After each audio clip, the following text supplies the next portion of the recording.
أكبر الله أكبر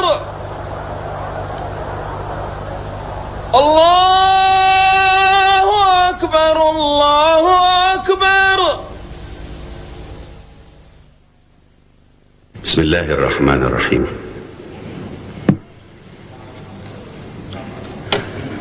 أيها الإخوة والأخوات. Mes frères et sœurs, c'est avec un grand plaisir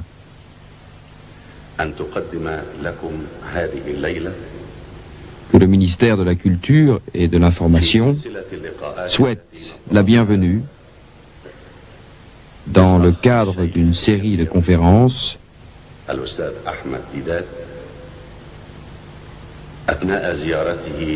à notre frère très cher, Cheikh Ahmed Deedat. Nous le connaissons déjà à travers le petit écran des Émirats Arabes Unis lors de la conférence exclusive « La Bible est-elle la parole de Dieu ?»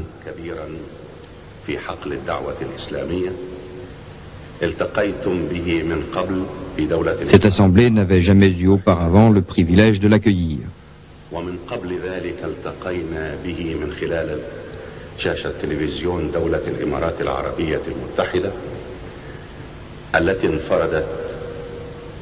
Je vous prie de m'excuser, je retarde la venue du grand maître, mais cela ne durera que quelques instants.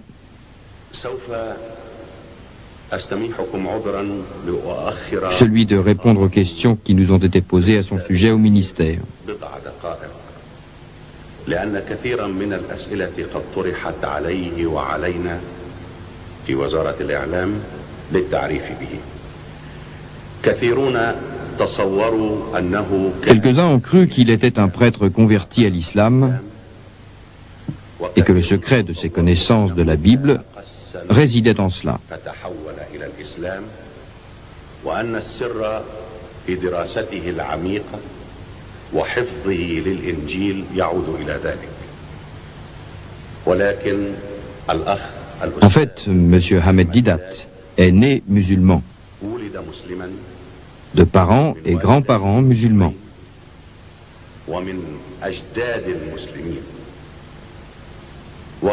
D'origine hindoue, de Bombay plus précisément, émigré en Afrique du Sud en 1927, il déclare en toute modestie « Je ne suis diplômé d'aucune université. Tout ce que j'ai accompli à ce jour est un effort personnel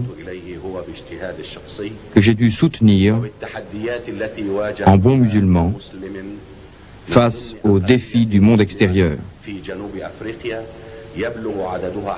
Nous ne sommes que 2% de musulmans en Afrique du Sud, noyés au milieu d'un monde non islamique. Pendant sa jeunesse, les missionnaires n'ont cessé de solliciter les frères musulmans pour les convertir au christianisme. C'est à partir de là qu'il a pu commencer à étudier la religion et ainsi défendre ses idées et contre-attaquer. Il est unique par sa méthode et il a beaucoup aidé dans l'étude comparative des religions. Il en a fait désormais sa spécialité. L'unique diplôme dont notre éminent est titulaire est celui de professeur, attribué par Sa Majesté le roi Faisal d'Arabie Saoudite.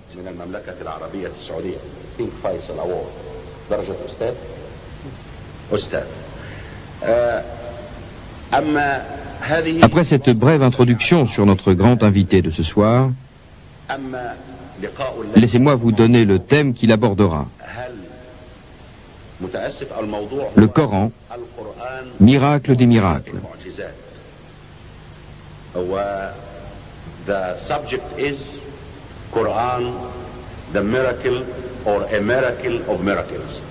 الآن أترككم Mes frères et sœurs, dans quelques instants, nous allons avoir le plaisir d'accueillir notre grand ami, Cheikh Ahmed Didat. En attendant, j'invite monsieur le docteur Abdul Monem Balat, qui fera de son mieux pour nous traduire la conférence. Le frère Ahmed Didat nous a demandé de ne pas interrompre la traduction. Nous lui avons demandé de traduire paragraphe par paragraphe afin de faciliter la compréhension d'une part et de pouvoir rester le plus fidèle au texte possible d'autre part. Le Cheikh Ahmed Didat, avec son expérience, son âge et le flux de ses pensées, veut que personne n'intervienne. Nous respectons donc la volonté de notre grand invité. Ainsi, la tâche du docteur Abdul Monem ne sera pas facile. Maintenant, mes frères et sœurs, nous allons applaudir notre grand invité, Cheikh Ahmed Didat.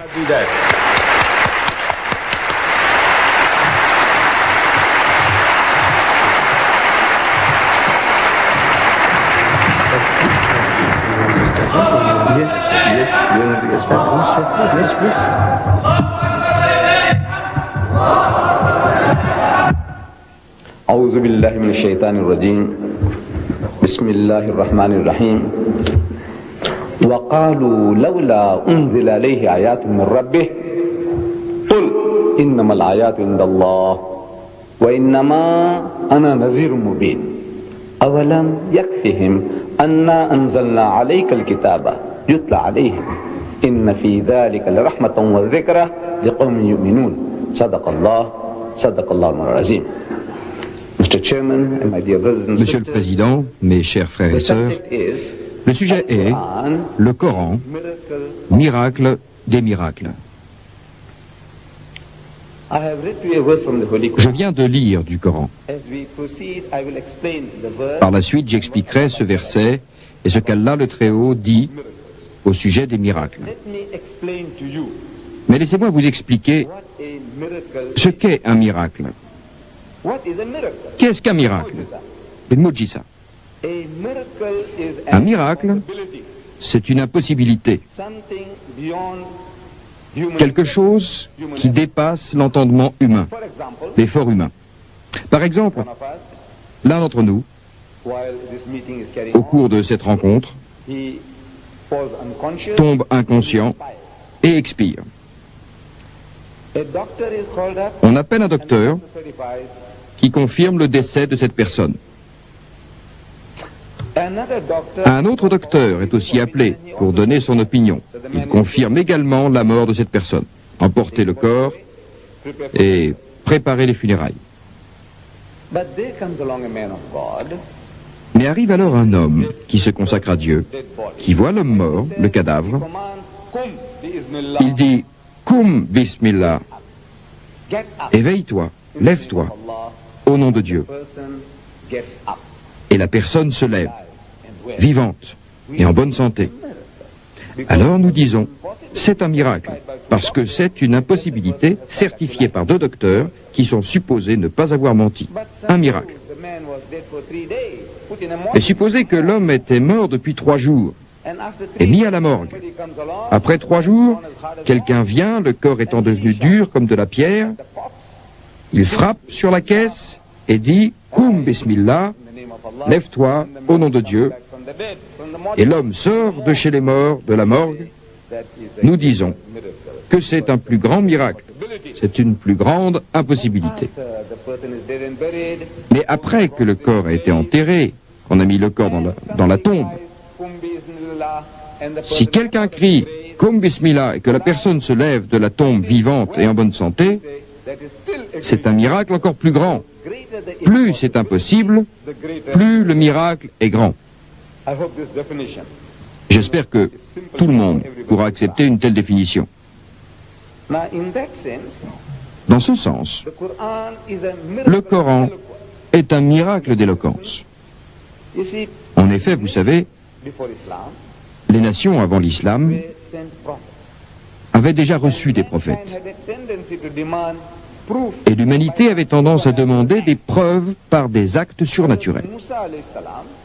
Moussa, paix sur lui, le saint prophète Moïse, le type de miracle qui lui a été attribué était proche de la magie. Il se trouvait parmi des magiciens en Égypte. Alors il a dû affronter ces magiciens et Dieu lui a donné un miracle pour les confondre. Pharaon, croyant que Moïse n'était qu'un magicien comme un autre, fit venir ses propres magiciens pour une joute. Les magiciens égyptiens avaient des baguettes magiques, des bâtons magiques. Et quand ils les jetaient par terre, ils devenaient tous des petits serpents magiques. Dieu le Très-Haut avait déjà donné à Moïse, paix sur lui, l'occasion de s'entraîner avec sa canne sur la montagne. Alors il savait quoi faire.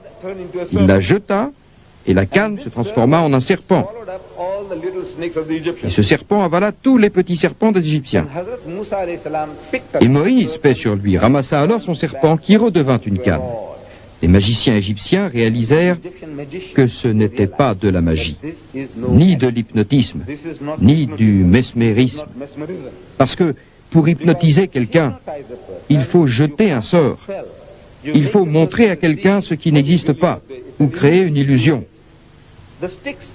En jetant des baguettes, on peut faire en sorte que les baguettes ressemblent à des serpents, en jetant un sort. Mais ici, toutes les petites baguettes ont disparu. Déshypnotiser aurait signifié que les serpents redeviennent des baguettes. Mais non, ces baguettes-ci ont disparu dans un serpent. Et ce serpent est redevenu une canne. Et cette canne est redevenue, comme avant, un plus grand miracle. Les magiciens égyptiens ont admis que ce n'était pas de la magie, mais quelque chose de supérieur, un vrai miracle de la magie. Donc, Allah donne des miracles en fonction de la mentalité des gens. Des gens avec un esprit magique, on leur oppose de la magie supérieure, de la vraie magie. Issa, paix sur lui, Jésus-Christ, quand il apparaît sur la scène, vient chez des gens qui étaient de grands médecins. Beaucoup parmi eux étaient de merveilleux médecins. Donc Dieu lui donne le pouvoir de guérir l'aveugle de naissance. Celui qui est devenu aveugle par balle ou par accident ou par infection, c'est tout à fait différent. Dieu lui donne le pouvoir de guérir l'aveugle de naissance et les lépreux, et il rend la vie aux morts, il les revivifie. Bismillah, au nom de Dieu. C'était des types de miracles pour pouvoir aborder les gens. Le prophète Mohammed, que les bénédictions et la paix de Dieu soient sur lui, vient parmi les gens qui étaient fiers de leur langue. Leur langage était leur fierté, leur éloquence, leur poésie. Il disait, nous sommes un peuple éloquent, nous sommes les Arabes. Et le reste du monde est adjam, muet. Entrons en compétition, ils se vantaient. Nous, les adjam. Dans votre langue, combien de mots, de synonymes avez-vous pour le mot at? Peut-être une demi-douzaine. Vous voyez, nous en avons 100 dans notre langue. Et combien de mots, de synonymes avez-vous pour insi? N'importe qui pouvait répondre une demi-douzaine. Vous voyez, dans ma langue, nous en avons 100. Nous sommes un peuple éloquent et vous, vous êtes muet, adjam. Donc, quand vous allez chez un tel peuple, le plus grand miracle qu'il donne est le Coran. La première chose est que la langue du Coran, au premier abord, dépasse les gens. Les plus intelligents réalisaient que ce n'était ni de la poésie, ni de la prose, mais quelque chose au-delà de leur compréhension. Et ces gens ont accepté ce fait. Mais laissez-moi vous dire ce qu'un non-musulman, des non-musulmans, peuvent dire du Coran et de son éloquence.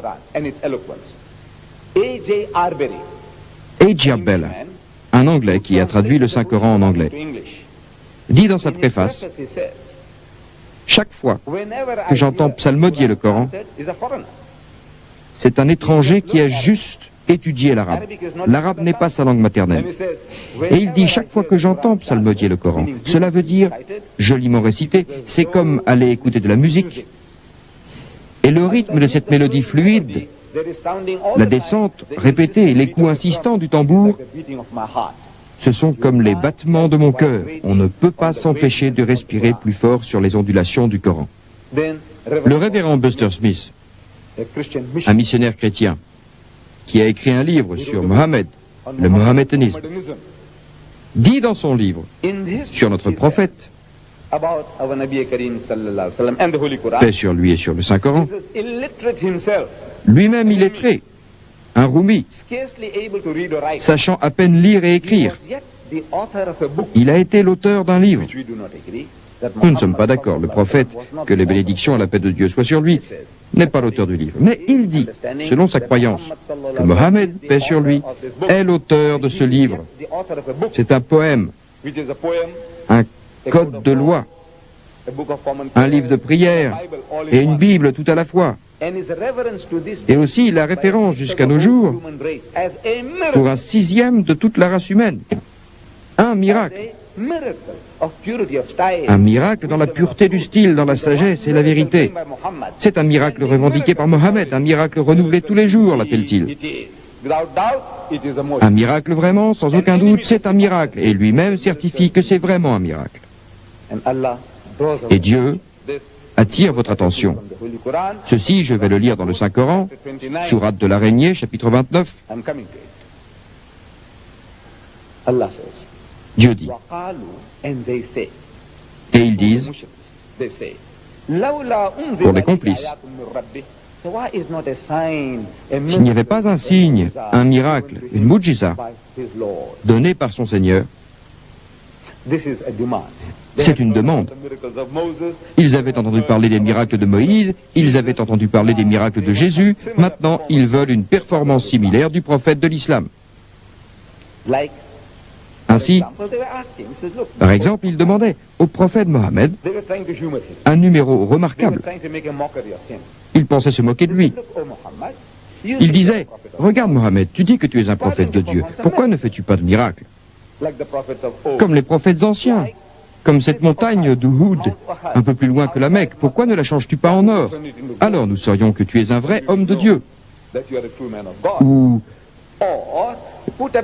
élève une échelle jusqu'au ciel, monte dessus et rapporte-nous un livre.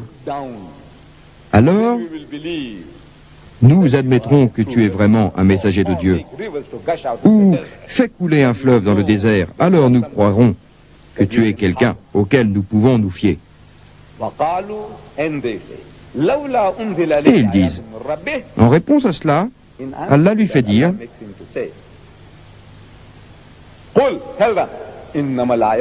dis, les miracles sont dans la main de mon Seigneur, dans la main de Dieu. Je suis seulement un messager droit, simple, un messager. Si ça ne vous suffit pas,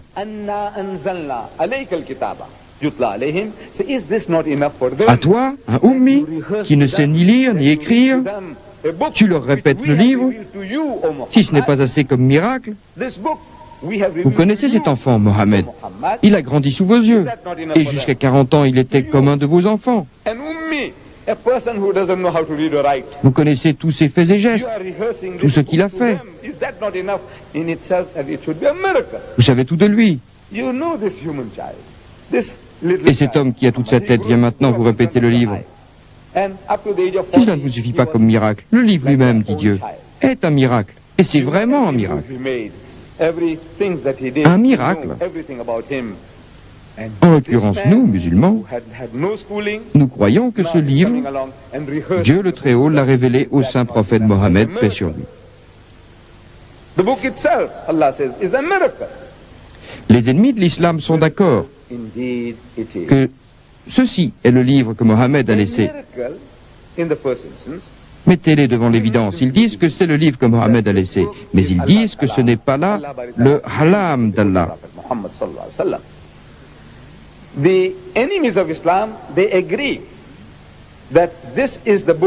Que c'est l'intelligence de Mohammed, un homme très brillant. Ainsi ils disent, il était un ummi, une personne instruite? J'admets que oui, mais n'était-il pas un homme intelligent, un homme éloquent, un grand penseur? Ah, vous êtes bien d'accord, il l'était. Il était exceptionnellement bon. Il était honoré. Ils ajoutent, voyons, pourquoi n'aurait-il pas su ressasser cette belle langue, ce qu'il a entendu autour de lui, la ressortir comme ça, comme une révélation? C'est lui qui a fait ça. Allah a témoigné lui-même pour leur répondre. Il dit, il ne parle pas de sa propre initiative, c'est une inspiration qui lui est venue. Il a parlé par mon pouvoir puissant. Nous croyons que c'est la parole de Dieu. Dieu en témoigne et nous aussi. Mais les autres disent, non, c'est l'œuvre de Mohammed. Alors je vous dis, mes frères et sœurs, pour un moment soyons d'accord avec les sceptiques, les cyniques et les critiques. Soyons d'accord avec eux et admettons que ceci est le livre dont l'auteur est Mohammed même. Il ne l'est pas, disons très bien.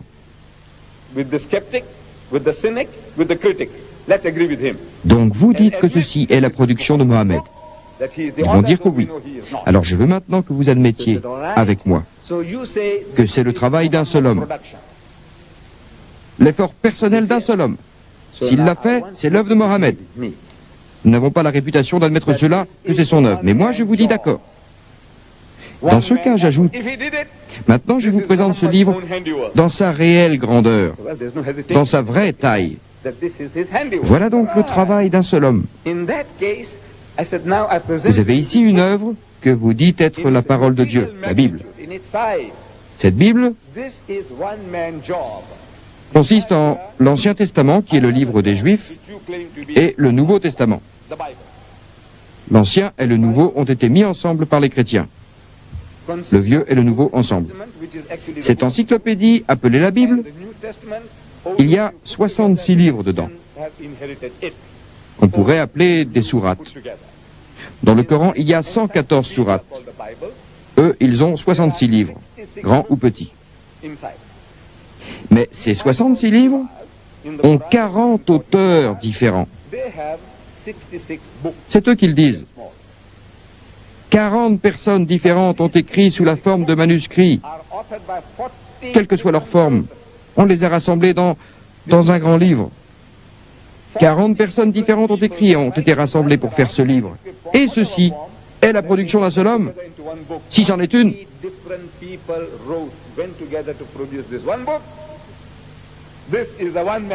je prends ces livres rassemblés dans la Bible.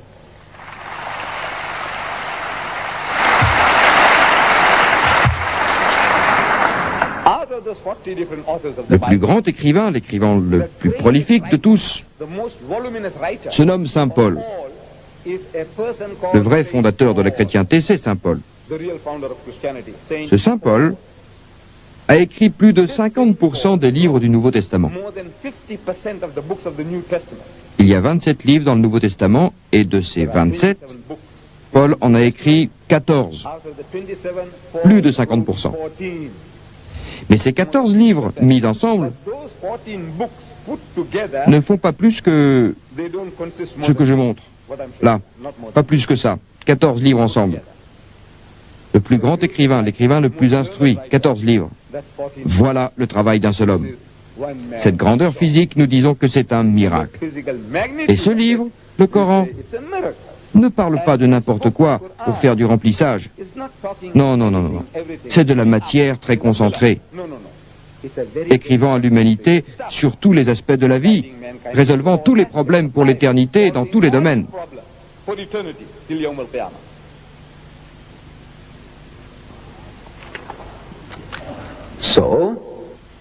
Donc, j'y reviens. Allah dit, n'est-ce pas assez pour vous que ce livre ait été donné à cet homme, un ummi? Mais alors, que dire du contenu de ce livre?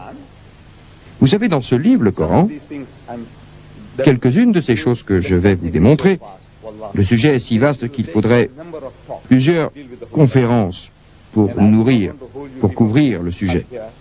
Et je ne veux pas vous retenir jusqu'à minuit ou jusqu'au petit matin. Je ne peux pas. Mais rien que sur la loi. Je peux parler ici jusqu'à 1 ou 2 heures du matin, mais je ne crois pas que ce soit bien, ni pour vous, ni pour moi, de faire une telle chose. Alors, je vais devoir couper beaucoup de choses, car moi, qui ne suis pas un spécialiste, je peux vous citer une douzaine de miracles différents dans le Coran. Les savants peuvent vous citer une centaine de choses miraculeuses dans le Coran. Moi, un amateur, je peux vous en citer une douzaine. Et je n'irai pas toutes les chercher ce soir. Mais je vous en donnerai quelques-unes. Numéro 1. Le concept de Dieu le Très-Haut. Vous savez, nous connaissons Allah par ses attributs. Et Dieu les donne dans son livre. Nous n'avons pas à les créer, ces attributs, à les concocter nous-mêmes pour dire ce qu'est Dieu. Il nous dit ce qu'il est. Il est Al-Hamman, Al-Hamim, il est Al-Malik, il est Al-Qudus, il est Al-Salam, il est Al-Mumin, il est Al-Mu'amin, il est Al-Aziz, Al-Akbar, Al-Mutakhabir. Il les donne. Allah les donne dans son livre. 99 beaux qualificatifs. Comme autant de jalons. 99 attributs dans toute leur gloire consacrée. Allah un grand lustre, Allah un nom propre, Allah 99 attributs et un nom propre, Allah. Ça fait 100. J'ai demandé à des gens instruits, des docteurs, des hommes de loi, des philosophes, quand j'en rencontre, dites-moi maintenant, j'aimerais savoir de votre bouche combien d'attributs croyez-vous pouvoir donner à Dieu. Allez, essayez. Essayez. Ils répondent, eh bien, il est notre Père qui est dans les cieux. Oui. Il est le Père aimant. Oui. Ne soyez pas timide. Quoi que ce soit, allez, n'importe. Il est juste, oui. Il est saint, oui. Il est miséricordieux, oui. Allons. Vous savez, le plus intelligent d'entre nous, le plus intelligent de l'humanité, le plus instruit d'entre nous, ne peut pas dépasser la douzaine. Il ne peut pas, avec toute son instruction. Imaginez plus d'une douzaine d'attributs. Avec tout son savoir, il ne peut pas. Moi, j'ajoute, vous voyez ce Ummi, si tant est qu'il ait fait ce travail lui-même, il vous en donne 99. On me répond oui, mais Mohammed est un génie. Et un génie peut faire 10 fois mieux que moi. Il l'admet. C'est un génie. Et pourtant, ce n'est pas la parole de Dieu. Un génie peut faire 10 fois mieux que moi, je le concède. C'est Mohammed, un grand homme, et pas un prophète. Il n'est pas un envoyé de Dieu. Je dis d'accord. Maintenant, regardez. Dans les noms que vous avez mentionnés, le premier est notre Père qui est aux cieux. En quelques essais, disons dans les 6 premiers, vous ne pouvez pas vous empêcher d'utiliser le mot Père. Ils disent notre Père qui est aux cieux. Ce serait en son nom qu'ils le combattraient. Le Père aimant dans les cieux. Dans les 6 premiers, il faut toujours que vous utilisiez le mot Père. Ils disent oui. N'importe qui essaie. Le Père est donné bien avant tous les autres. Avec les chrétiens, c'est bien connu. Les Juifs l'appellent notre Père qui est aux cieux et les chrétiens l'appellent notre Père qui est aux cieux. Les communistes disent seulement Père. Et vous savez quoi? Dans la liste des 99, le mot Père n'y est pas. Ça, c'est un miracle. C'est un miracle que cette liste ait été constituée sur 23 ans. Alors que les gens parlent du Père qui est aux cieux, Père qui est aux cieux, aussi facilement que ça, lui, il ne le choisit pas. Il ne l'utilise pas. Consciemment ou non, il n'utilise pas ce mot. Mais nous savons bien que c'est voulu et que ce n'est pas lui, que c'est Dieu le Très-Haut. Il ne fait pas usage du mot Père, alors qu'en arabe, c'est plus facile à dire que Rab. C'est le Seigneur aimant et pourvoyant aux besoins du monde. Rab. Et Rab, c'est plus facile. Rab en hébreu, tout comme en arabe.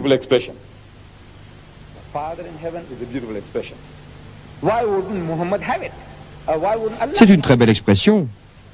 Notre Père qui est aux cieux. C'est une très belle expression. Pourquoi Mohammed ne l'aurait-il pas utilisé? Pourquoi Dieu ne l'aurait-il pas autorisé?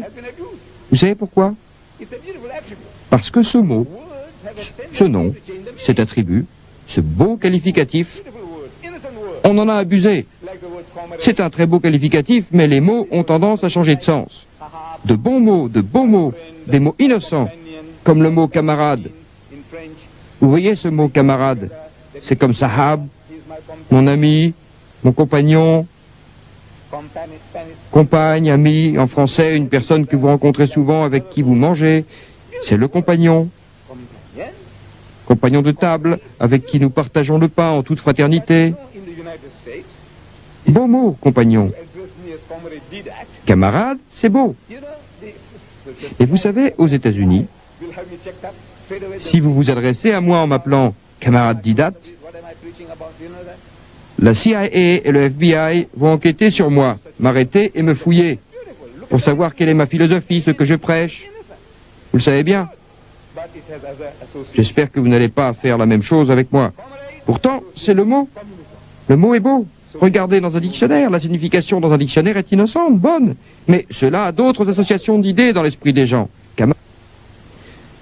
Camarade est associé au communisme, à l'Union soviétique.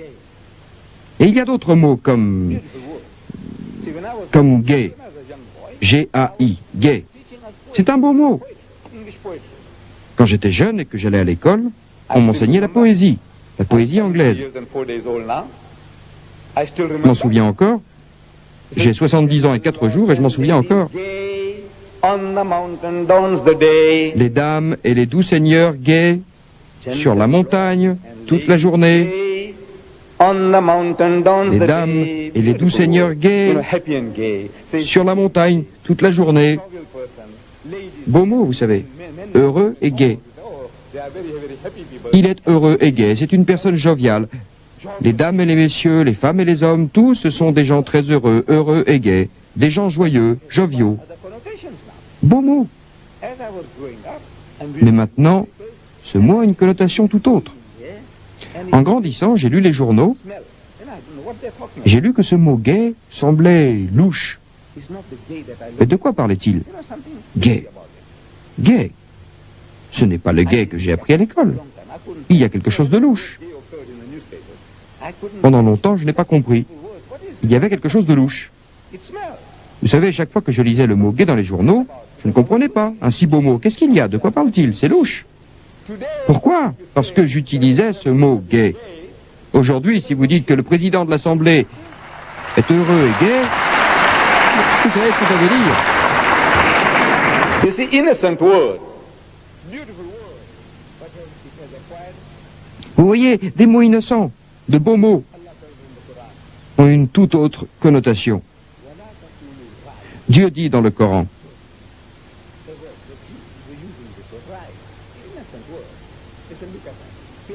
c'était les Juifs. Ils utilisaient le mot Raïna, un mot innocent, dont la première signification est « regarde-nous ». Mais il a une autre signification que celle qui vient d'abord à l'esprit. C'est « sorti de la piste ». Alors Dieu dit « n'utilisez pas des mots à double sens. Vous savez utiliser le mot « Raïna », alors que derrière la tête, vous essayez de dire quelque chose d'autre. C'est passé dans le langage courant chez eux de dire que vous êtes en pleine poussière, que vous êtes sorti de la piste. Ne parlez pas comme ça, dites « uzurna ». N'utilisez pas des mots comme ça, des mots similaires qui changent de sens. Le Père qui est aux cieux, beau mot, mais il a une autre connotation. Dans la chrétienté, ils nous disent que Jésus est le seul Fils engendré, non pas créé. C'est dans leur catéchisme. Les catholiques romains, les anglicans, les presbytériens, les luthériens, les méthodistes, tous dans leur catéchisme. Les principes religieux qu'ils diffusent dans la rue ou qu'ils enseignent à leurs enfants dans leurs églises, ils disent que Jésus est le seul Fils engendré, non pas créé. Ne vous méprenez pas, ce n'est pas comme Adam. Adam, paix sur lui, a été créé par Dieu. L'âne et le bœuf ont été créés par Dieu. Ils disent que Dieu est le Créateur. C'est lui qui nourrit et pourvoit aux besoins. Le Rabbalamin. Mais Jésus n'est pas comme ça. Il a été engendré, non pas créé. Et s'il y a un sens à ça, c'est quoi? Ils attribuent à Allah le Très-Haut une nature humaine, les lois et le fonctionnement du sexe. Et Allah réagit très fort. dans la sourate Maryam. Et ils disent qu'Ar-Rahman, Dieu le tout miséricordieux, a engendré un fils.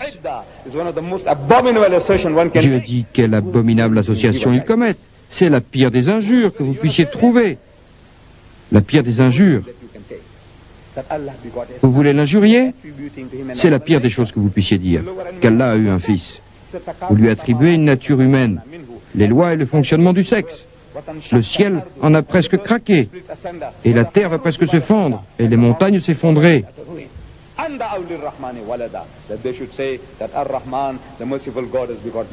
Lorsqu'ils disent Rahman, Dieu le tout miséricordieux a eu un fils, la pire des injures que vous puissiez dire, au point que le ciel ressent cette injure. Vous les musulmans, si le ciel avait des sentiments comme vous, le fait d'entendre ce mot prononcé le ferait craquer. Si la terre avait des sentiments comme vous, elle se fondrait et les montagnes s'effondreraient. Atomisées.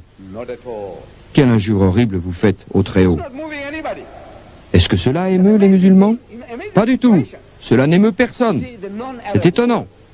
C'est une situation étonnante.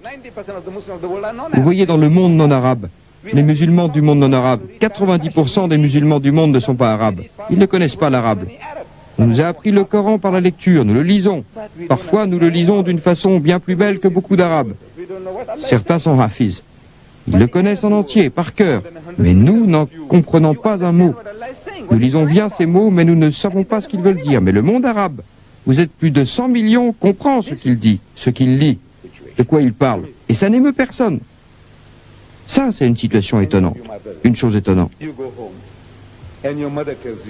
Si n'importe qui d'entre vous, vous rentrez chez vous, et votre mère vous dit, le type d'à côté m'a insulté, comme ceci. Je ne dirai pas les mots, vous savez quoi. Le type là a insulté votre mère. Ou votre femme vous dit, tu sais, le type d'à côté, il m'a traité de tous les noms. Je vous le demande, pouvez-vous encore manger? Pouvez-vous dormir? Non. Ce qui se passe, c'est que vous voulez lui tirer dessus. Qu'il passe 2 semaines KO, lui faire sa peau, non? C'est ce qu'on ressent pour notre sœur, notre femme, notre fille. Et nous disons que nous aimons Dieu plus que tout cela. Et pourtant, quand ils l'insultent, qu'ils utilisent ces mots, rien, pas de réaction. Vous savez quoi? Ceux qui sont courageux, ce sont les autres. Nous sommes des morts vivants. Des morts vivants. Nous sommes sur le Sirat al-Mustaqim. Mais nous sommes des gens morts, nous sommes des morts sur la bonne voie. Les autres, les ennemis, ils sont sur la mauvaise voie, mais ils sont vivants. Ils sont vivants sur la mauvaise voie, et nous sommes morts sur la bonne voie.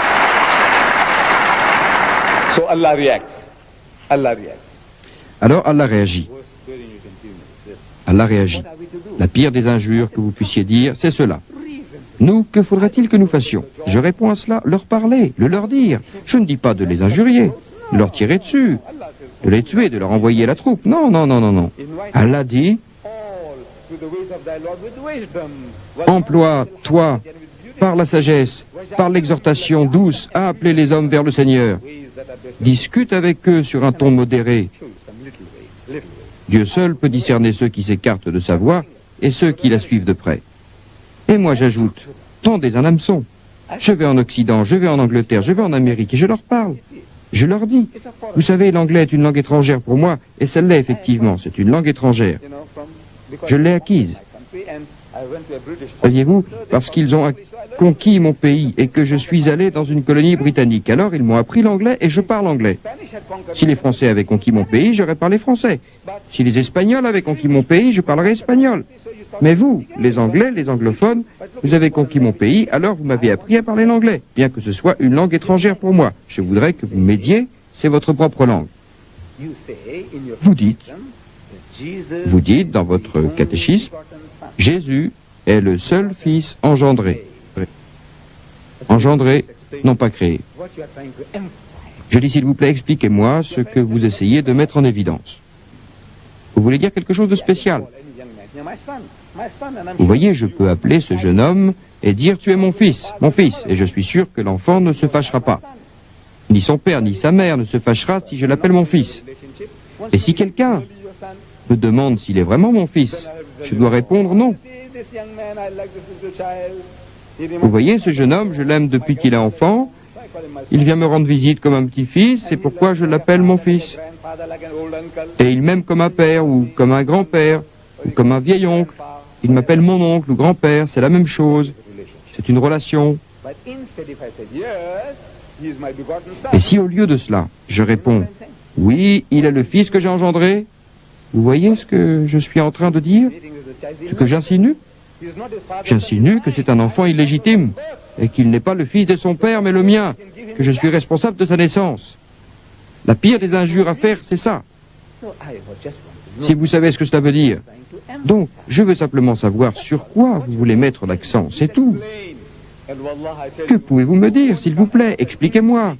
Par Dieu, je vous le dis, vous ne rencontrerez aucun anglophone capable de vous l'expliquer.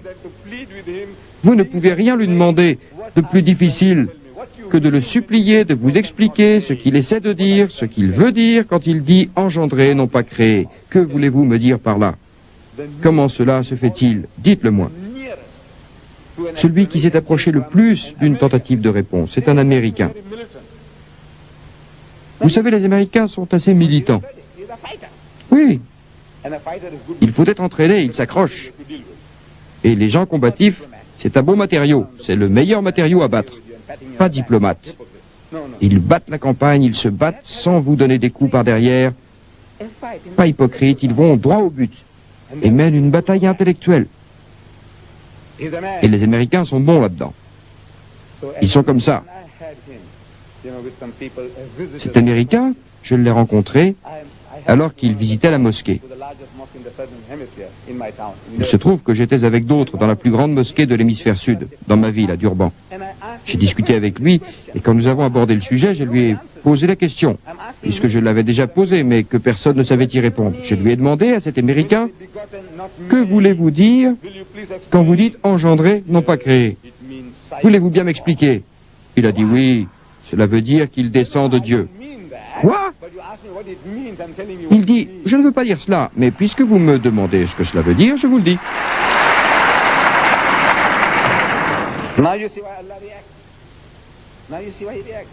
Vous voyez pourquoi elle a réagi. Vous voyez pourquoi il réagit. Descend d'eux est un terme utilisé pour les animaux. Vous savez, ils conservent les pédigrés des chevaux. Et ils peuvent vous dire qui était le père et la mère de ce cheval, et la grand-mère, et l'arrière-grand-père, etc. Pédigré de chevaux, pédigré de vaches. Boum, le pédigré. Quels étaient leurs noms? Qui était l'arrière-grand-père de ce taureau? Et d'où il vient? La grand-mère du taureau est venue d'Inde il y a 100 ans, et son grand-père, etc. Il est l'arrière-petit-fils. Pédigré. Ils utilisent ce terme dans la généalogie des animaux. Descend. Ce taureau descend de tel taureau. C'est ça. C'est vraiment louche, ce que cela veut dire. C'est le terme consacré. Ce terme de père n'est pas dans le Coran. C'est un beau mot, mais il n'y est pas. Je vous dis que ça, c'est un miracle. Les 99 noms sont des miracles. Et si vous voulez les compter, comptez-les. Le miracle, c'est que les communistes les plus incroyants, qui aient été depuis plus de 23 ans, ne le comprennent pas. Et Dieu en a fait un mot interdit. Ne l'utilisez pas. Rab, c'est rab, pas ab. Un miracle. La substance du message. Dieu dit. Un autre exemple que je vais vous donner. Les incroyants ne voient-ils pas ces athées et ces agnostiques, ces gens qui nient l'existence de Dieu, ne voient-ils pas? En d'autres termes, Dieu s'attend à ce qu'il voit, à ce qu'il puisse voir, être témoin, que le ciel et la terre étaient soudés à un moment de la création et que nous les avons séparés. À qui parle-t-il? À qui s'adresse-t-il? Au Koufar. Au Koufar, il y a 400 ans? Non. Que pouvaient comprendre ces pauvres hommes? Par Dieu, que pouvaient-ils savoir de l'univers, de la création du ciel et de la terre. Que savait-il? Il ne faisait qu'accepter ce que Dieu disait. Si telle était la parole de Dieu, nous entendons et nous acceptons, nous croyons. C'était là l'iman, la foi qu'ils avaient. Ils ne savaient rien du crash. Dieu ne s'adresse pas aux pauvres incroyants du temple de Mohammed ou aux incroyants du Congo ou aux Esquimaux qui peut-être ne croyaient pas en Dieu. Non, non, non, non, non. Il parle aux scientifiques, aux hommes instruits qui n'expliquent pas au monde la pureté de la création. Que ces astronomes avec des télescopes puissants qui regardent l'espace et analysent les mouvements dans le ciel et qui vous en parlent comme s'ils l'avaient fait, comme si c'était eux qui avaient voulu assembler tout cela et qui avaient conçu l'appareil, qui l'avaient mis en marche, l'appareil de l'univers. La façon dont ils en parlent, c'est comme si c'était eux qui l'avaient fait. Les gens aussi importants, avec autant d'instructions, disent que cet univers a commencé à exister par un Big Bang, il y a des milliers d'années. Ce qu'ils observent, ils remarquent que les corps célestes s'éloignent d'un lieu unique, quelque part, et vont en s'éloignant de plus en plus et dans toutes les directions, loin, loin, loin, comme un ballon, quand vous le gonflez. Il devient de plus en plus gros, c'est quelque chose comme cela qui se passe dans le ciel. Cette galaxie, le fait qu'elle s'éloigne de plus en plus vite, une fois qu'ils atteignent cette vitesse de la lumière, presque 300 000 km par seconde, une fois qu'ils atteignent cette vitesse, nous ne pouvons plus les voir, car la lumière est à l'origine, elle ne nous parvient plus, elle est partie. Donc nous devons découvrir des télescopes plus gros et de meilleure qualité pour pouvoir voir. Ils se demandent comment ne pas rater le coche. Donc vous voyez, cet univers a commencé d'exister par un Big Bang. C'est la théorie du Big Bang. Qui dit ça? Les scientifiques les plus instruits, les astronomes. Mais d'où ont-ils tiré cette drôle d'idée? Ce conte de fées du Big Bang. Non, non, non, non, non, ce n'est pas un conte de fées, c'est un fait démontrable. Nous pouvons le démontrer, vous montrer ce qui arrive, et de là, nous pouvons tirer des corollaires. Si nous avions une caméra et que nous la mettions dans l'univers, ici, pour voir ce qui se produit et qui ne reviendra pas, les corps qui sortent, le ballon, si on pouvait le dégonfler, on verrait qu'il reviendrait au point initial. Donc, il y a eu un Big Bang. Quand a-t-on découvert ça? On vous répondra hier, parce que 50 ans, c'est hier pour l'histoire de l'humanité. Qu'est-ce que c'est 50 ans? Rien du tout. Un homme illettré dans le désert, une personne qui ne savait ni lire, ni écrire, une personne qui ne savait pas signer son nom, ne pouvait pas connaître ça, n'est-ce pas? On va vous répondre non, impossible, un tel homme ne connaissait pas l'astronomie, n'avait pas les instruments nécessaires, n'avait pas de télescope, rien, dans le désert et parmi des gens illettrés. Et il vous le dit, cet homme du désert, il y a à peu près 1400 ans.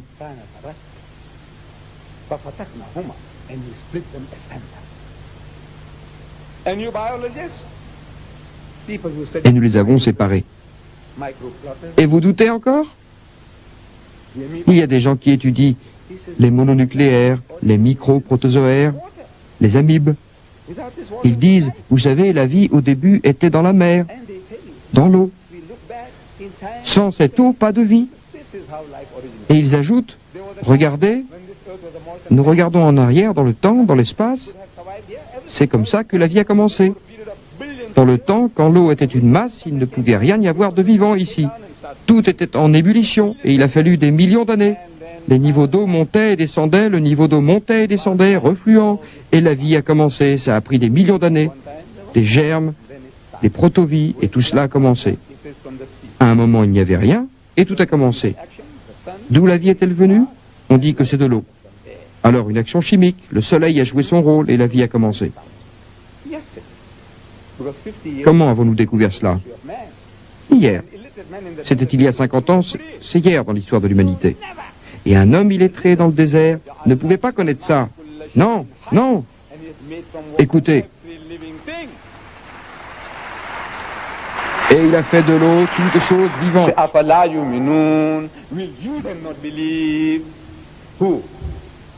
Ne croirez-vous pas? Qui? Vous, les scientifiques, vous, les gens instruits, vous, les koufars, les athées, les agnostiques. Pourquoi ne pouvez-vous pas croire que ce n'est pas son œuvre personnelle, mais que c'est Allah qui parle?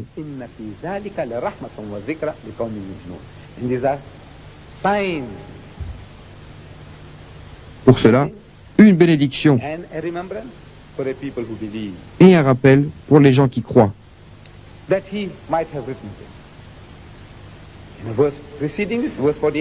Concernant le fait qu'il ait pu l'écrire lui-même, dans la sourate l'Araignée, chapitre 29, il dit: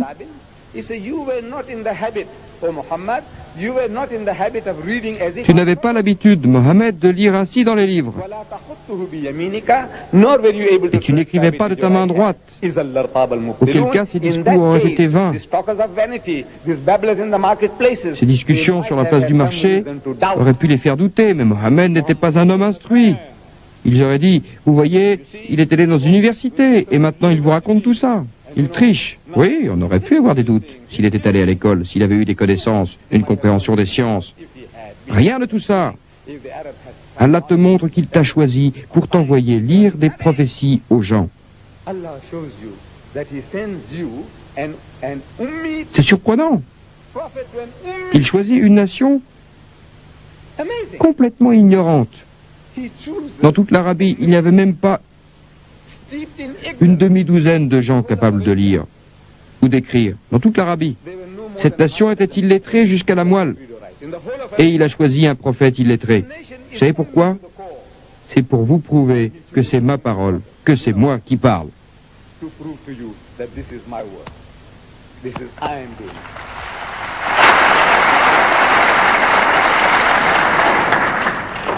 Thomas Callahan a décrit ces gens et ce que le Coran a fait d'eux. C'était un pauvre peuple de pasteurs. Ces Arabes. Un pauvre peuple de pasteurs allant dans le désert sans qu'on y prête attention depuis la création du monde. Depuis le temps qu'Allah a créé, depuis lors. Ils vont dans le désert sans qu'on y fasse attention. Personne ne se retourne sur eux. Personne ne se retourne sur les Arabes. On ne dit pas que ce sont des gens intéressants, qu'il y a de belles femmes, rien. On ne s'y intéresse pas. Qui aurait fait attention? Peu de chance que quiconque leur fasse honneur. Peu de chance. Qui l'aurait fait?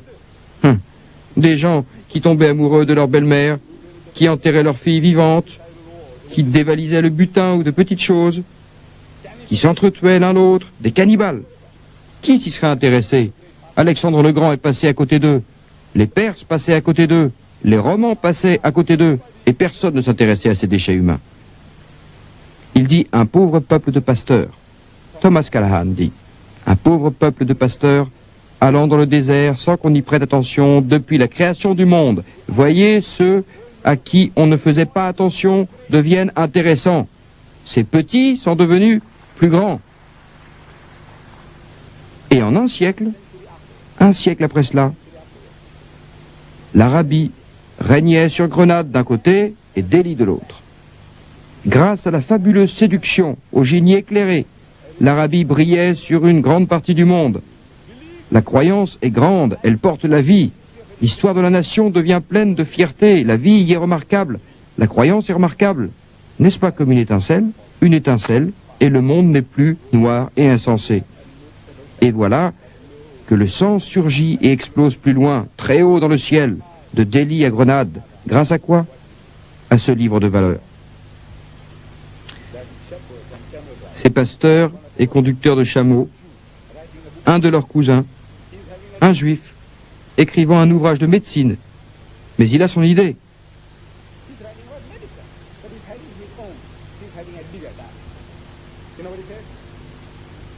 Il a une niya. Vous savez ce qu'il dit? Il dit des gardiens de chèvres et des conducteurs de chameaux assis sur le trône des Césars.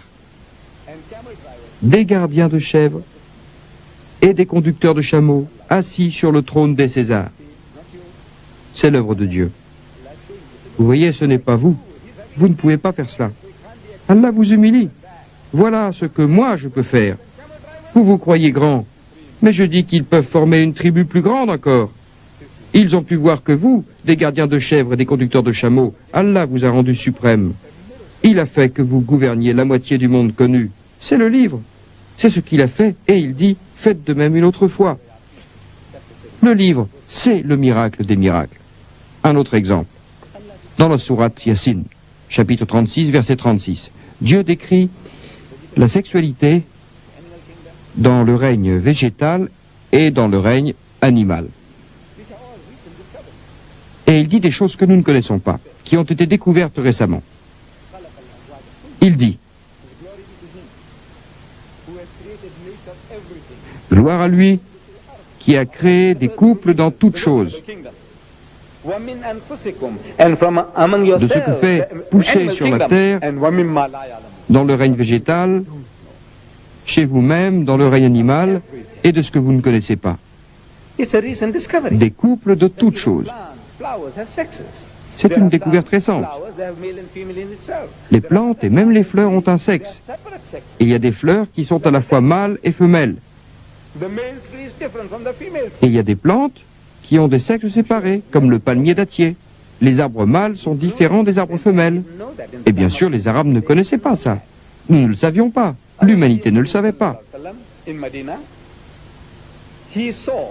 Au temps du prophète, on ne le savait pas. Et quand le prophète à Médine a vu des Arabes, dont certains étaient des enfants, des petits-enfants, il s'est approché d'eux. Ils étaient en train de prélever des fleurs de l'arbre mâle pour les greffer sur l'arbre femelle. Et le prophète leur a demandé, il a demandé à ces gens pourquoi ils faisaient cela. Ils ont dit qu'ils ne savaient pas pourquoi, mais qu'ils avaient vu leur père le faire. Ça, c'était la grande explication à toutes les superstitions. Pourquoi faites-vous de ça? Nous avons vu notre père le faire. Faites-vous quelque chose qui vaille la peine? Eh bien, nous avons vu notre père le faire. À cela, Dieu dit, et si vos pères étaient des fous ignorants, ressemblant à de la superstition, vous prenez une plante, vous la greffez sur une autre plante, cela ressemble à de la superstition.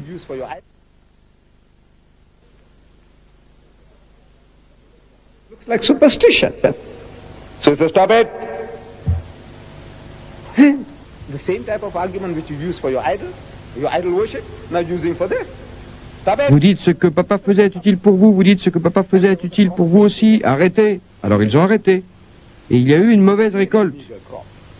So they came complaining to Cette him. année-là, à Médine. Look, what you told us to do and Alors ils sont venus se plaindre à lui en disant, look at our dates.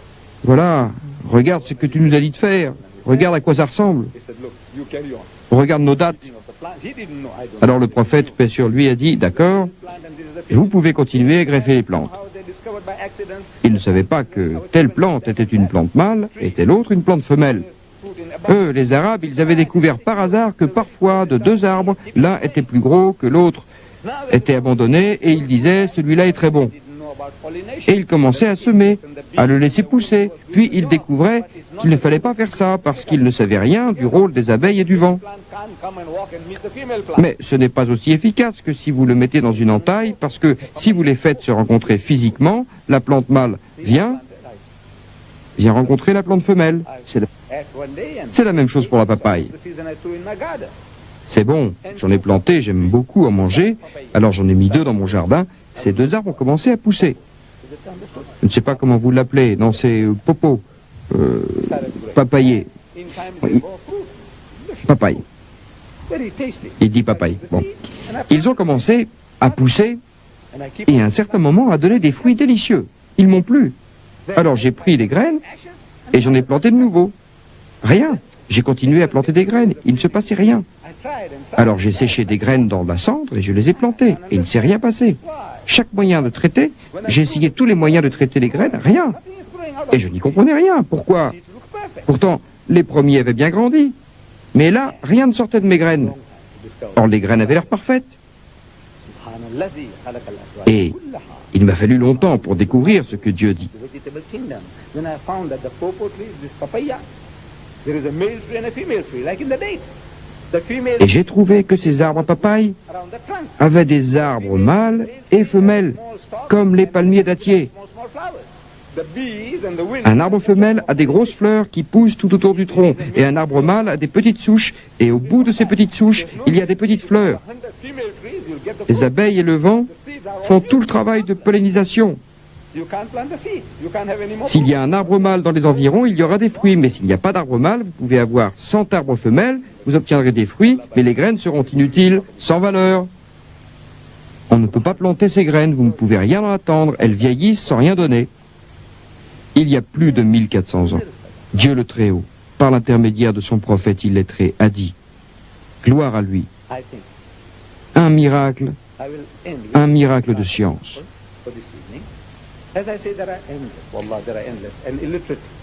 Je pense que je vais en terminer avec ce dernier exemple ce soir, car je l'ai dit, les exemples sont infinis. Un prophète illettré, même un simple amateur comme moi, je peux vous citer ceci, je peux vous dire que ce livre de Dieu est un miracle de journalisme. C'est un miracle par Dieu d'embryologie. Toutes les informations qu'il vous donne, de psychologie, regardez-les. À chaque homme de science, je dis, regardez ceci, regardez ce livre. Analysez du point de vue de la science particulière que Dieu vous a donnée. Et voyez, c'est un miracle à tout point de vue par Dieu. Remarquez-le, le miracle des miracles. Donc, j'ai dit de journalisme. C'est une chose que j'ai découverte par hasard. La plupart des choses, je les ai découvertes par hasard, mais ces hasards n'en sont pas. Allah, qu'il soit glorifié, crée les opportunités. Si vous avez les yeux bien ouverts, quelqu'un en parlant vous donne la clé pour découvrir quelque chose. Quelqu'un vous montre quelque chose et vous découvrez autre chose parce que vous y êtes disposé. Je vis à l'extérieur de Durban, à peu près 30 km. Et chaque matin, je prends une route, ce qu'on appelle la route de la plage, une route qui longe une corniche au bord de la mer vers Durban. Maintenant, il y a une autoroute et je ne prends plus cette route en corniche, cette route qui longe la mer. Je prends l'autoroute parce que ça va plus vite par l'embranchement nord pour aller à mon travail. Donc, sur l'ancienne route, je me souviens très très bien qu'à un carrefour, il y avait un vendeur de journaux, les journaux du matin. Et il affichait les titres. Chaque matin, une nouvelle affichette. Il voulait vendre ses journaux. Et tout en conduisant, je lisais les gros titres. Je me disais, les journaux, ça ne vaut pas la peine de les acheter aujourd'hui. Ce qu'il y avait sur les affichettes ne m'intéressait pas. Ce qu'il y avait dans les journaux d'après les affichettes, les nouvelles qu'ils donnaient ne m'intéressaient pas. Mais une fois que j'avais garé ma voiture à Durban, au centre-ville, parce que je la gare en ville, puis je continue à pied jusqu'à mon bureau, à un autre carrefour, et je voyais le même journal. Pas le même vendeur, mais le même journal. Et l'affichette était différente. Je lisais l'affichette et j'achetais le journal.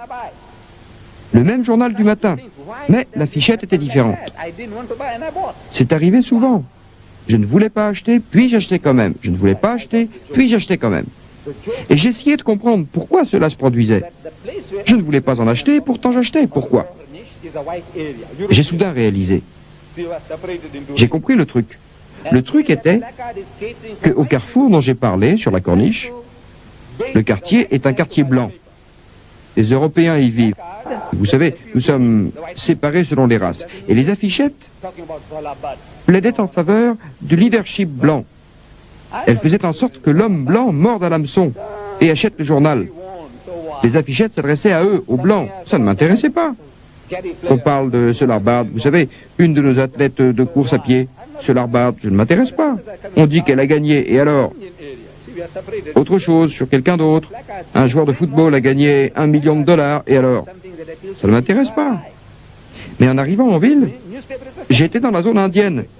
Vous savez, on est séparés par race. Et les affichettes, les journaux du matin avec leurs affichettes, là c'était quelque chose qui me touchait. Alors j'achetais le même journal.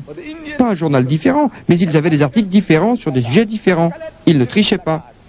Pour les Blancs, ou pour les Indiens, pour les Africains, et pour les Métis, des affichettes différentes. Du moment que le poisson mord. Et ils savent comment pêcher. Je me suis dit, voilà leur jeu. Comment je me faisais avoir. Je ne le voulais pas, mais j'achetais quand même. Le meilleur journaliste est donc celui qui peut vous apporter l'affichette qui fera en sorte que tout le monde achète. Même pas des affichettes différentes. Il écrit des articles, il rédige des sujets, et s'il fait une affichette, il se dit, les Pakistanais achèteront, les Bengalis achèteront, les Arabes et les Américains achèteront, tout le monde achètera. Si vous dénichez un journaliste comme ça dans Le Monde, ou dans Paris Match, chut, les journaux ne laisseront jamais partir. Vous vous rendez compte? Chaque jour, une affichette qui fait en sorte que tout le monde achète. Le maître journaliste. Et Mohammed, que les bénédictions et la paix de Dieu soient sur lui, est un journaliste de ce genre. Pas lui en fait, mais le maître journaliste qui a l'omnipotence et l'omniscience, qui connaît cette création, qui sait comment vous appâter, comment vous attraper, comment attirer les gens vers ce livre. Il vous le montre, le prophète, paix sur lui, à Médine. Il était entouré de consorts, son propre peuple. C'étaient des malfaiteurs. Il était entouré d'hypocrites. Pas des musulmans, des juifs, des chrétiens. 5 différents groupes de gens. Et vous voulez vendre un journal? Vous avez une idée à proposer? Comment appâter le client? 5 différents groupes de gens? Écoutez, il dit, pas lui, mais Dieu par son intermédiaire, utilisant ses lèvres, il dit,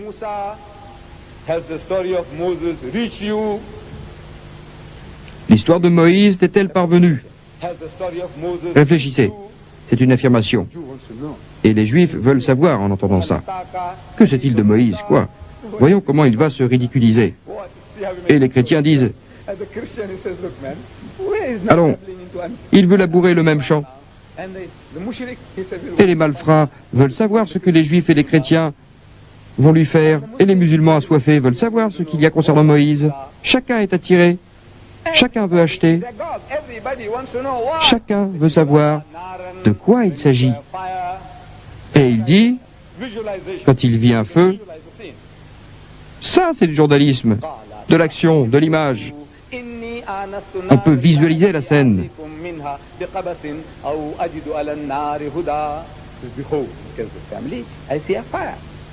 Et il dit à sa famille, restez ici, j'ai vu un feu.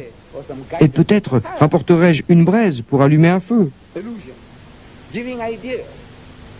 Une allusion qui nous donne une idée. Il parle de feu, d'être guidé. Dieu le Très-Haut lui lance un appât. Il lui lance un appât. Vraiment, il a besoin de feu. Il a besoin d'être guidé. Vous savez, après la Misha en Égypte, quand ils avaient tué un Égyptien, en voulant secourir un Juif, il avait frappé un Égyptien, et comme il était très fort, Moïse, paix sur lui, il n'était pas faible, il avait frappé cet homme, et l'homme en était tombé mort. Alors il avait dû quitter le pays pour avoir tué un Égyptien. À cause de ce crime, il était parti chez les Madianites. Il avait vu 2 jeunes filles en détresse qui essayaient de mener à l'abreuvoir leurs moutons et leurs chèvres, et les hommes autour profitaient de la situation et de leur faiblesse. Alors Moïse, paix sur lui, était venu à leur rescousse et les avait aidés à abreuver leurs moutons et leurs chèvres. Elles retournent auprès de leur père. C'est un très jeune homme, très jeune, de bonne présentation, il a bon cœur, tu sais, si on pouvait l'avoir avec nous, ce serait un grand avantage. Amenez-le-moi. Et Jéthro, Shoyab, passe un contrat avec Moïse, paix sur lui. Il lui dit, tu sais mon fils, nous avons besoin d'un coup de main pour quelque temps, et si tu restes avec nous, si tu travailles pour moi pendant 7 ans, je te donne ma fille en mariage. Sa main, tu l'obtiendras. Oh, la proposition est stricte. Et il accomplit le travail pendant 7 ans, et il obtient la main de sa femme, peut-être encore quelques années, et il devient père, sa femme a eu des enfants, et maintenant il s'ennuie. Lui qui était un citadin, qui vivait au palais, le voilà dans le désert avec des moutons et des chèvres pendant 10 ans, 14 ans. Il s'ennuie. Il veut partir. Alors il dit à son beau-père, voilà père, il faut que je parcours le monde et que je travaille à mon compte. Écoute, mon fils, ta femme est à toi, tes enfants sont mes enfants, voici ta part de moutons et de chèvres, tu peux partir sans problème. Alors il s'en va au Sinaï. Il va d'un endroit à l'autre, d'une route à l'autre. Et je suppose qu'il a manqué de viande. Il avait ces pains secs que les juifs mangent, maspos comme ils les appellent. Vous voyez le pain des juifs, sans levure, ça se garde longtemps. Même si cela devient dur et sec, ça se conserve. Même s'il faut mâcher, mâcher, mâcher, ça ne moisit pas vite. Il en a. Mais il a envie de ses moutons et chèvres, faire un feu, les braiser, les sécher, les emporter. En fait, il sursoit. Cela nous arrive à tous d'être paresseux, de remettre au lendemain. Je le ferai aujourd'hui, je le ferai demain, je le ferai aujourd'hui, je le ferai demain. Parce que ce n'est pas facile de faire du feu. Ça prend une demi-journée. Un morceau de bois, une pierre qu'on frotte, une demi-journée. Alors il sursoit. Aujourd'hui, demain, il est partagé. Puis il voit. Allah, de son côté, la pâte. Allah va ferrer le poisson.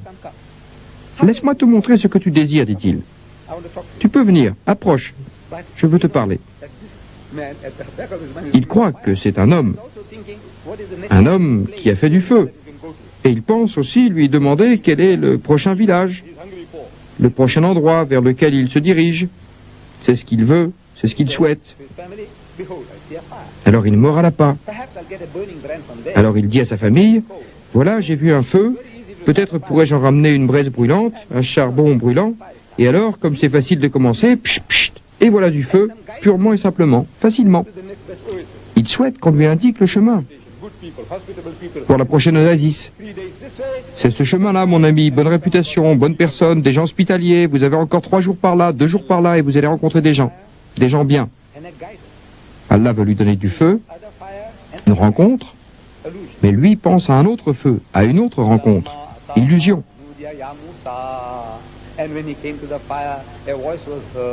Et quand il s'approcha du feu, on l'appela « Oh Moïse ». Je suis ton Seigneur, ôte tes chaussures.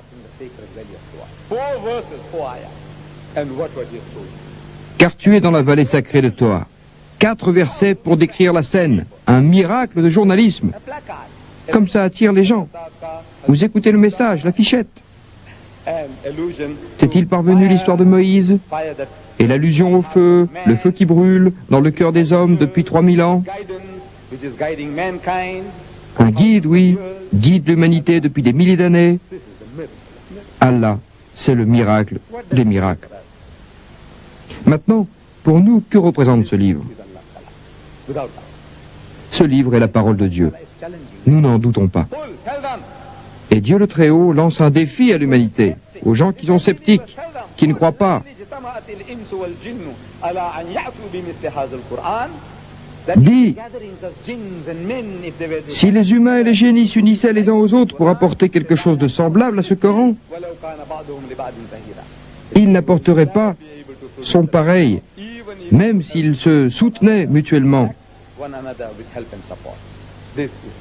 Vous ne serez jamais capable de produire quelque chose comme ce Coran, même si vous vous entraidez. C'est un livre. Dieu a dit, c'est mon livre. Qu'est-ce que cela veut dire pour nous? Cela veut dire que ce livre est le guide éternel pour vous et pour moi, pour l'ensemble de l'humanité. C'est la solution au problème de l'humanité. Mais nous sommes tous assis sur ce livre comme un cobra sur un pilotis. Nous l'étudions tous par cœur, nous le lisons, nous le récitons pour nous purifier, pour sawab, sawab, sawab, les récompenses, les récompenses. C'est du Coran que vous tirez votre sawab. Il n'y a pas de doute à ce sujet. Le prophète Mohammed, que les bénédictions et la paix de Dieu soient sur lui, a dit que quand vous récitez le Coran et que vous dites Alif Lam Mim, vous savez que Alif Lam Mim ce n'est pas un mot, ce sont 3 lettres, Alif Lam Mim. Quand vous dites Alif Lam Mim, a-t-il dit que vous recevez 10, 10 et 10 sawab? C'est 10 récompenses. Quand je récite, je les reçois toutes. Et vous qui écoutez, vous les recevez aussi. En disant Alif Lam Mim, j'en ai 30, 10, 10 et 10. Vous le dites 100 fois, les 100 fois 10. Vous les avez si facilement. Je le crois volontiers. Sawab pour cela. Des récompenses pour cela. C'est du bénéfice. Mais est-ce là le but du Coran? Juste des récompenses faciles à obtenir? Vous pouvez recevoir la récompense d'1 million. C'est du 10 contre 1. Voulez-vous faire une bonne affaire? Du 10 contre 1, ou même 1 million contre 1. C'est un gain extraordinaire. J'aime faire des affaires avec Dieu. J'aime faire des affaires avec lui, faire une vente extraordinaire. Je ne veux pas de ces 10, 10 et 10. On les a déjà, les 10, 10 et 10. Vous les aurez, de toute façon. Moi, je fais des affaires. Il est mon Seigneur. Il est prêt à vous donner sans compter si seulement vous le prenez, l'acceptez et l'introduisez dans votre vie. C'est un livre d'introduction qui vous dit quoi faire. Il vous parle de cet honneur qu'il vous a fait. Partagez-le avec les gens. Ne soyez pas égoïstes. Nous sommes de beaux égoïstes. Nous, les musulmans, nous sommes égoïstes par Dieu. Nous sommes très égoïstes partout. Je demande à mon frère, il est très régulier dans les récompenses. Je voudrais savoir d'où tu tires tes récompenses pour ton bénéfice et pour mon bénéfice. Masha'Allah. Et je lui demande, tu jeûnes tout un long mois? Il répond que oui. Et pour qui cela? C'est pour mon bénéfice. Oui, bénéfice pour toi. Tu donnes la zakat? Oui, pour qui? C'est pour mon bénéfice. Tu fais la prière? Oui, pour qui? C'est pour mon bénéfice. Tout ce que vous faites, c'est pour mon bénéfice, mon bénéfice, mon bénéfice. Moi, je vous demande, que faites-vous pour les autres? Que faites-vous pour eux? Pour les incroyants. Vous croyez qu'ils vont aller en enfer, les malfaiteurs? Oui, bien sûr. Allah le dit. Il ne pardonne pas aux malfaiteurs. Et donc ils vont en enfer? Oui. Que voulez-vous donc dire? Rien. Alors Dieu est content. Mais n'est-il pas une créature? N'est-ce pas une création de Dieu? Et Dieu est heureux qu'il aille en enfer? Alors que vous n'avez rien fait? Vous savez, il nous a donné un slogan, il y a 1400 ans. Il a donné aux musulmans un slogan. Nous l'appelons Talbiya en arabe. Je ne sais pas très bien ce que cela veut dire, littéralement, mais c'est ce que j'ai appris quand je suis venu, quand je suis allé au Hajj en 1983. J'entendais les mots, vous savez, ce que les gens disent quand ils tournent autour de la Kaaba.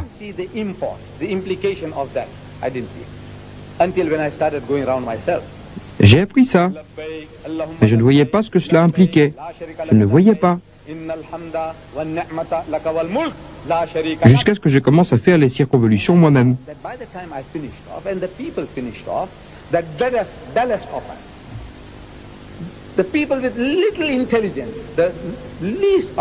Et j'ai découvert, quand j'ai eu fini, quand les gens ont eu fini, que le plus petit d'entre nous, le moins intelligent parmi nous, quand il a terminé, il connaît bien les derniers mots. La sharika lak, la sharika lak, la sharika lak. Qu'est-ce que c'est? On dit à Dieu qu'il n'a pas d'associé, pas de partenaire, qu'il n'a pas d'ego, qu'il n'y a rien qui lui ressemble. C'est ce qu'on dit, la sharika lak. Mais ce n'est pas vrai. Ce n'est pas vrai. Parce que dès que vous retournez d'où vous êtes venu, il y a davantage de malfaiteurs tout autour de vous. Il y a plus de gens sur la terre, de dieux qui vénèrent des singes, des éléphants, des serpents de nos jours, qui vénèrent Satan, que de gens qui vénèrent Dieu. Or, vous avez dit la sharika lak. Nous emportons tous quelque chose de la Mecque et de Médine.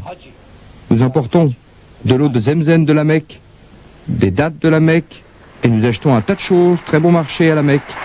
Et nous flânons un peu avant de rentrer chez nous, où nous prenons le titre de Haji. Nous sommes Haji. Nous avons fait le Haji.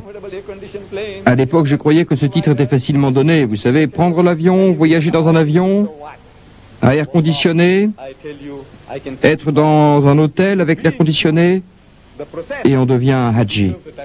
Et alors? Mais par Dieu, je vous le dis, je peux témoigner que si vous êtes passé dans tout le processus, vous le méritez, le titre de Haji. Vous le méritez de toute façon. Vous l'avez fait pour Dieu. Si quelqu'un me payait des millions pour y retourner avec femme et enfants, je ne le ferais pas. Mais pour Dieu, je le ferai. Quand on va à l'endroit où on jette des pierres, je me le rappelle. Moi, quelqu'un m'a atteint avec une pierre et j'ai saigné. J'en ai perdu ma montre. Ma montre s'est détachée. J'ai perdu mes chaussures. Je suis tombé par terre.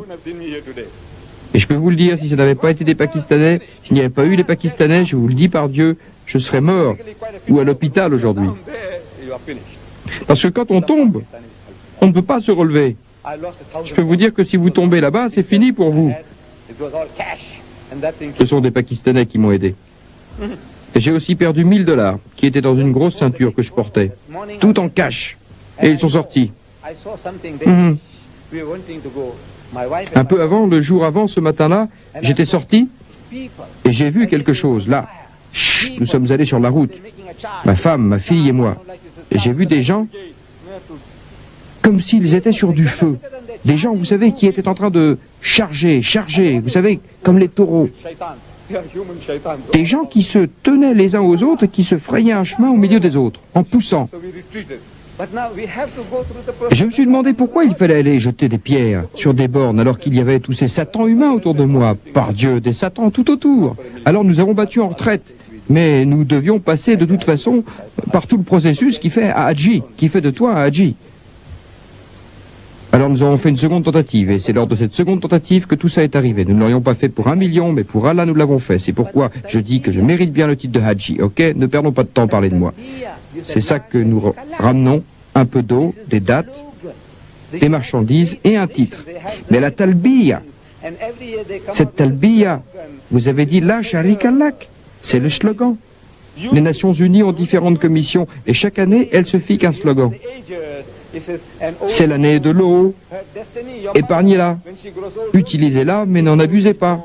Ou c'est l'année des personnes âgées, vivre dans un asile n'est pas notre destin. Votre mère, quand elle vieillit, ne la mettez pas dans un asile pour personnes âgées. C'est l'année de l'arbre, chaque fois qu'il propose une résolution aux Nations Unies, tout le monde, où qu'il soit, parle de la même chose. L'eau, l'eau, l'eau, les arbres, les arbres, les arbres, les gens âgés. C'est le propre des slogans. Mettez-les en exécution. Depuis 1400 ans, nous crions la sharika lak, la sharika lak. Et nous la laissons derrière nous, en partant. La chose que nous sommes supposés emporter avec nous, nous la laissons en arrière. Et nous rentrons avec des dattes et de l'eau de Zenzen. Oui, parce que partout vous allez en Inde, vous les Hadji, ou vous les Pakistanais, ou en Occident, où que vous alliez, aussi en Afrique du Sud. Les gens sont des malfaiteurs. Dans toutes les directions. Malfaiteurs. Adieu. Vous et moi, nous sommes supposés les combattre. La sharika lak, vous êtes supposés leur dire la sharika lak. Dieu n'a pas d'associé, ne lui associez personne. C'est votre boulot. Nous sommes supposés le faire. Nous sommes supposés nous tenir sur la place du marché et travailler pour Dieu. Notre prophète, que les bénédictions et la paix de Dieu soient sur lui. Prenez exemple sur lui. Il avait l'habitude de se retirer au mont Hira, au mont de la lumière, avant sa mission prophétique.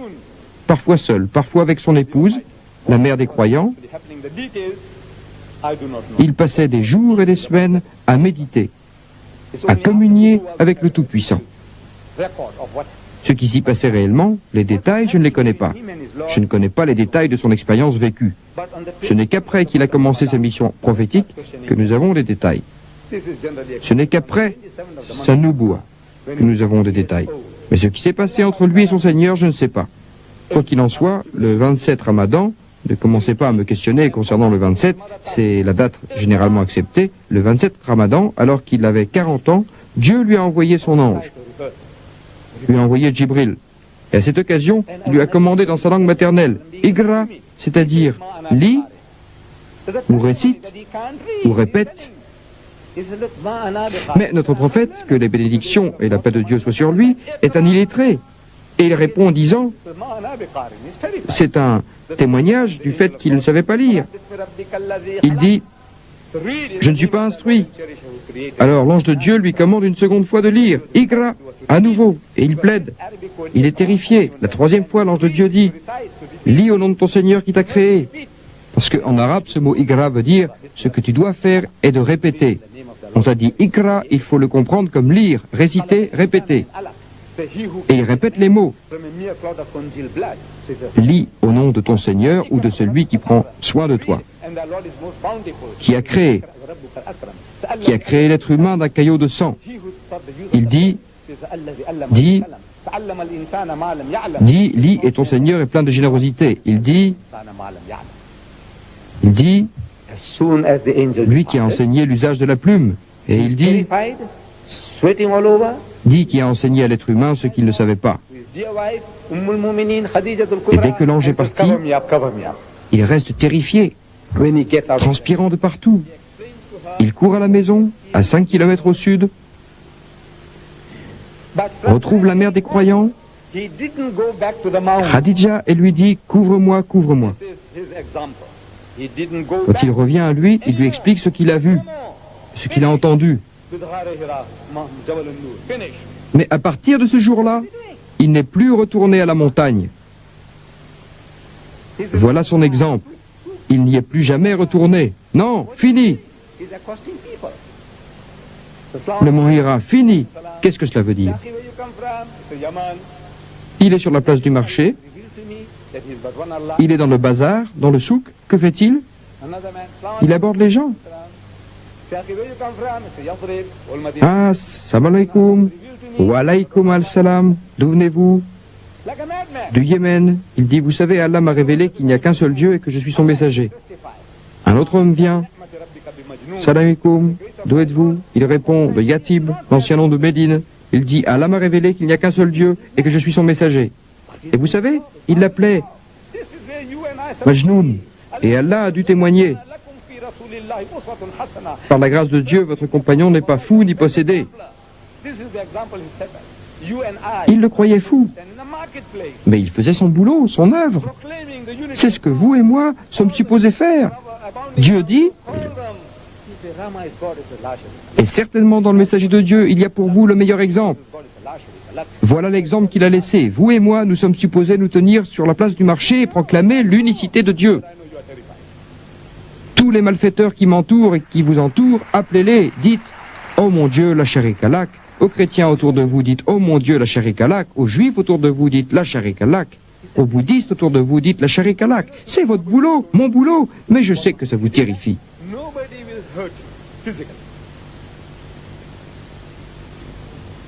Vous êtes terrifiés. Moi aussi, je vous le dis. C'est effrayant. Vous savez, de nos jours, on ne vous jettera pas des pierres. Par Dieu, si vous le faisiez, personne ne vous ferait du mal, ne vous crucifierait.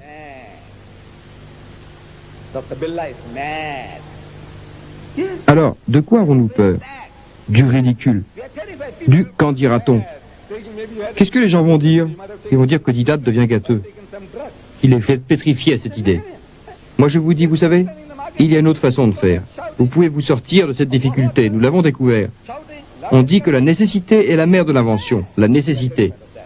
Vous voulez faire quelque chose? Alors trouvez le moyen d'agir. Vous savez, je ne sais pas me tenir sur la place du marché. Je l'ai presque fait à Mouassa, à un endroit appelé Mambertayari.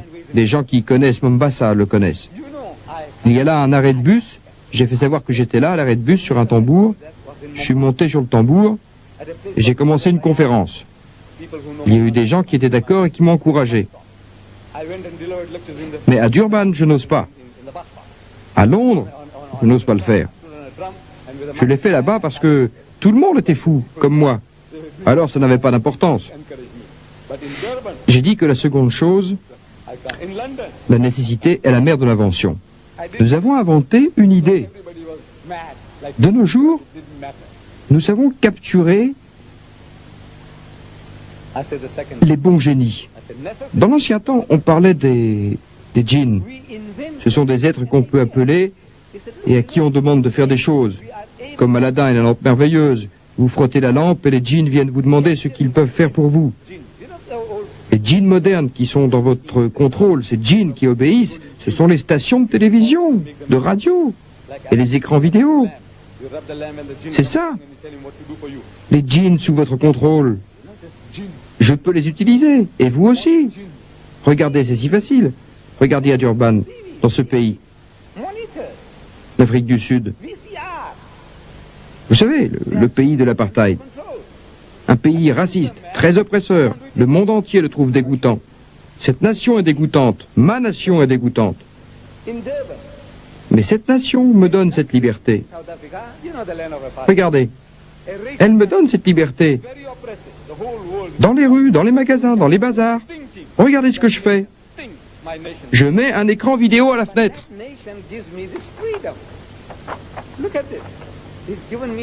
24 heures sur 24, je le laisse faire ce travail.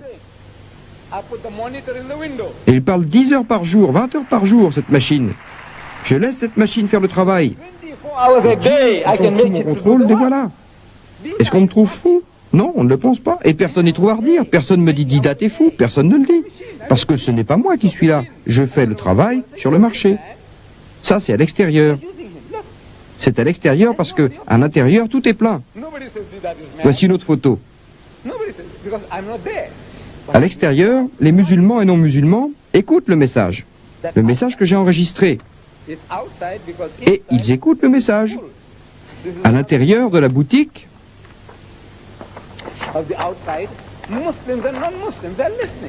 à l'intérieur, les gens s'assoient confortablement. Les gens s'assoient confortablement et regardent. À l'intérieur, ils regardent la même chose sur un écran vidéo à l'intérieur de la boutique et un écran vidéo à l'extérieur. Quand à l'intérieur il n'y a plus de place, on peut regarder de l'extérieur. Vous voyez, il y a tellement de façons d'arriver à ses fins, si on le veut vraiment. Oui, là, dans ce pays qui détériore sa propre société, dans ce pays raciste, nous utilisons la mosquée comme appât. Vous savez, Dieu le Très-Haut a appâté le prophète Moïse, paix sur lui, avec un feu. Nous aussi, nous appâtons les gens pour qu'ils viennent à la mosquée. Pourquoi? Ils croient qu'ils vont voir quelque chose d'amusant dans la mosquée. Ils ne savent pas la différence entre une mosquée et un temple. Quand on les invite à visiter la plus grande mosquée de l'hémisphère sud, ils pensent à un temple. Ils croient que c'est un synonyme de temple. Le temple hindou. Alors, ils croient qu'ils vont trouver un jardin de singes, d'éléphants, de serpents, quelque chose comme ça. Une dame anglaise qui se promenait, quand elle est venue à la mosquée et qu'on lui a fait visiter, a dit « Vous savez, je m'attendais à trouver un drôle de musée oriental, un alapak, ce qui veut dire qu'un singe est le dieu le lundi, un éléphant le mardi, un serpent le mercredi, tous les dieux ainsi à la suite l'un de l'autre. Mais à la place, dit-elle, j'ai trouvé la vérité. Une autre dame, afrikaneur, toute gracieuse, a amené sa fille un jour de vacances scolaires. Elle a regardé tout autour d'un air déçu. Que cherchait-elle en venant? Elle a demandé où étaient les vaches. Les vaches, Baccara, les vaches qui donnent du lait. Des vaches. Je lui ai demandé quoi, madame? Vous avez perdu vos vaches? Non, non, non, non, non. Mais j'ai promis à ma fille qu'elle enverrait. Je lui dis, vous n'êtes pas venu au bon endroit. Elle dit, mais je lui avais promis. Je dis, madame, est-ce ma faute si vous lui avez promis de lui montrer des vaches dans une mosquée? J'ai dit, non, non, non, non, vous pouvez voir des vaches. Mon propre peuple, mon propre peuple. Par Dieu, c'est bien mon peuple. J'ai dit, suivez la route, à quelques kilomètres de la mosquée. Suivez la route, il y a le plus grand temple d'Afrique du Sud. Et vous y verrez tout ce que vous voulez voir. Des vaches, des singes, des éléphants, des serpents, tout.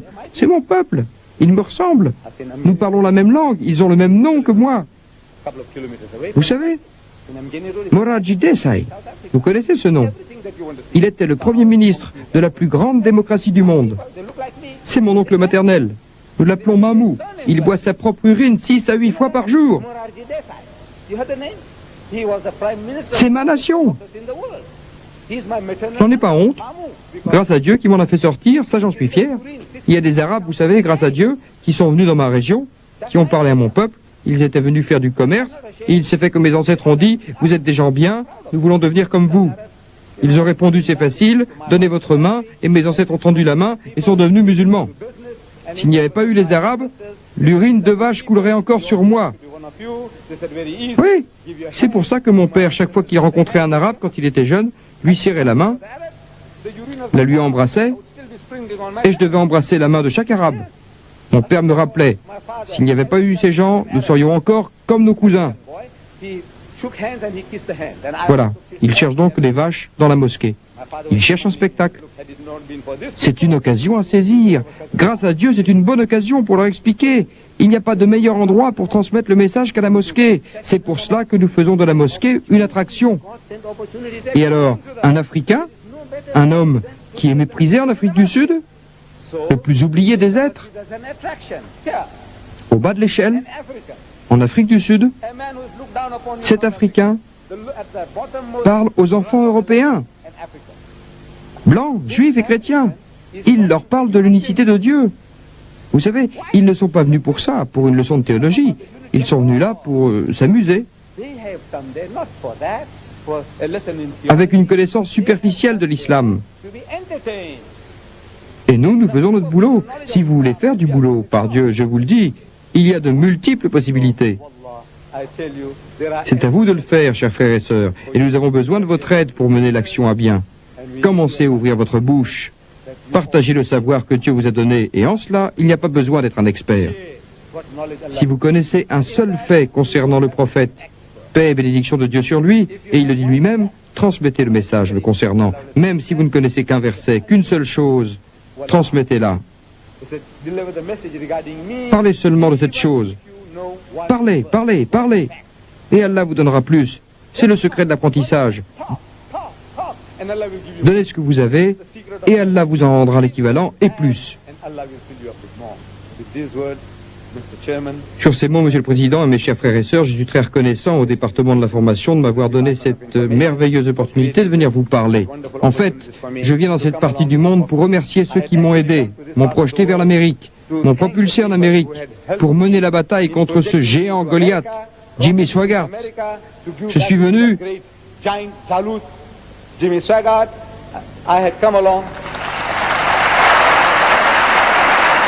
C'était la vraie raison de ma venue dans cette partie du monde. Mais dès que je rentrerai, je cesserai toute activité. Parce que dès que je vais quelque part, vous savez comment c'est. Monsieur Didat, nous vous voulons à la radio. Monsieur Didat, vous allez faire une télé. Monsieur Didat, venez nous parler. Ce sont mes principales occupations. Je n'y peux rien. Mais à partir de maintenant, je dois planifier. Je le dis en commençant, je ne pourrai pas aller à la mosquée. Je pars d'ici, on ne me laisse pas en paix à l'hôtel où je suis descendu, alors immédiatement après, si les gens veulent bien me permettre de partir le plus vite possible, il y a une voiture qui m'attend pour m'emmener je ne sais combien de kilomètres d'ici, à Dubaï. Et là, si je fais encore une conférence, je devrais fuir mes fans. Vous savez, j'aime ça, ça me plaît, mais c'est trop pour cette vieille machine que je suis. Vous savez, j'ai 70 ans et 4 jours maintenant. Alors, j'espère que vous aurez un peu plus de pitié pour moi et que vous me permettrez de sortir calmement et de traverser Dawa. Abdulillah.